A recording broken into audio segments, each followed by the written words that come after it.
Hello, Jacksonville. It's your favorite media mogul, Dan Hicken, with all things Jacksonville sports, as we take a look ahead to the weekend. And we start, as always, with our Jacksonville Jaguars. Doug Peterson's putting his staff together. We talked about the staff, right? I mean, I'm past the staff, okay? Hopefully he's got some good guys, right? I'm looking ahead. I'm looking ahead to free agency, and I'm looking ahead to the draft. So, you know, I was thinking about this. We always talk about these mock drafts, and they're great.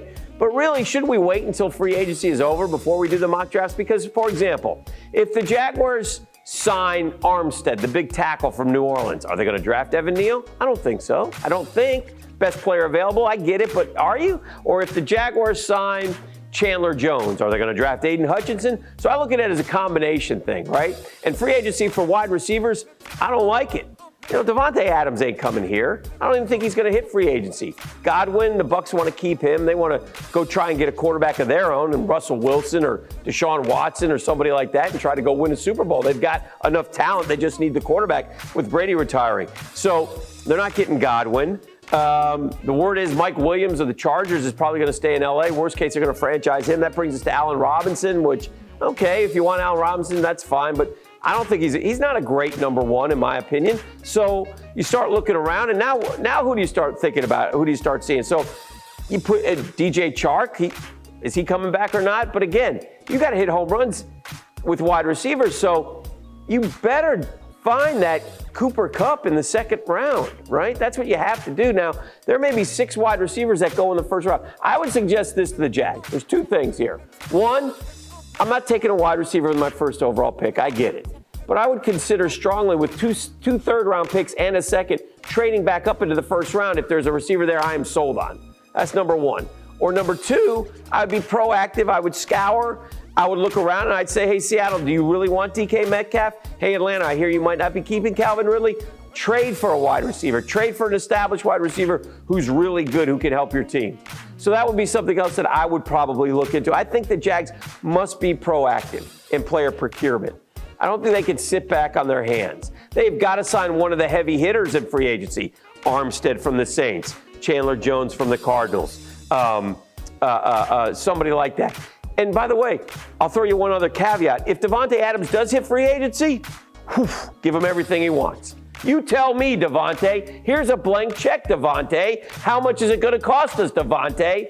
That's what I'm going to do with Davante Adams if he were to hit free agency, which I don't think he's going to do. But that's what I'm doing. I'm looking ahead. So do I want a combination of Evan Neal and Chandler Jones, or do I want a combination of Terron Armstead and Aiden Hutchinson? That's something I think that you fans should talk about. All right, Gators. It's basketball season, right? Terrible loss for Florida to Texas A&M. I mean, you can't lose that game if you're scrapping and clawing to get to the tournament. I don't think they're going to get to the tournament. I've been telling you this all along. I don't think they're a very good team. They're 16-10. I've gone into the Mike White thing a million times. I'm not going to do it again here today, because then you guys pull out all those old tweets, my old tweet exposed or whatever that is, and you hammer me with it 48 times. I only need it once. I know what I tweeted when they beat FSU. I'm saving you, Mike White. I know that.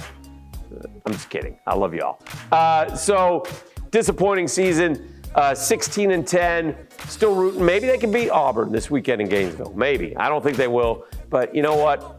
They've got to win. They now got to beat Auburn, Arkansas, Kentucky, and good luck with that. I just don't think they're talented enough. So anyway, and FSU the same. And injuries killed them too. I mean, nice win over Clemson. They had lost 6 in a row, but they go to Duke this weekend. It's going to be tough. They're not making the tournament either. High school basketball, congratulations to all the girls teams. Maddie Millar and Bishop Kenny we've had on the radio show. Terrific season. They're still going. I don't want to name them all because I don't know them all, but congratulations. Big boys basketball on Thursday night. Good luck to the Jackson Tigers and everybody else who's still playing. So hopefully you guys can get a win. Baseball season's up and running. I know Frangie's having his tournament. It's a cool thing. Support that if you can. Go see high school baseball or softball. High school softball is going to be terrific. So a lot of good things going on. Should be warm weather should be coming, shouldn't it? At some point, please. And kick back and have a wonderful weekend. We'll talk to you next time on Jacksonville's Weekend in Sports.